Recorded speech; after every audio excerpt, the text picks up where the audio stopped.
Paytaxtda bank kartlarından nəqliyyat ödənişləri ilə bağlı yaranan suallara aydınlıq gətirilib.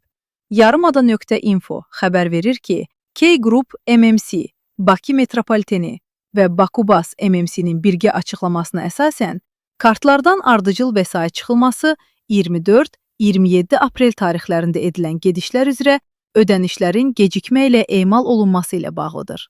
Bildirilib ki, NFC ödənişləri zamanı bəzi hallarda məbləğ dərhal deyil, müəyyən zaman intervalı ilə tutulur.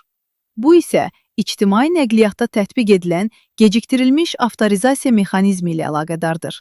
Qeyd olunub ki, bu səbəbdən istifadəçilərə bəzi ödənişlər ardıcıl və ya təkrarlanan çıxılma kimi görünə bilər. Lakin hər bir gediş üzrə ödəniş ayrıca və düzgün şəkildə hesablanır. Sərnişinlərə bank kartlarının əməliyyat tarixçəsini yoxlamaları tövsiyə olunub və əlavə olunub ki, sistem yalnız faktiki istifadə edilən gedişlər üzrə vəsait tutur.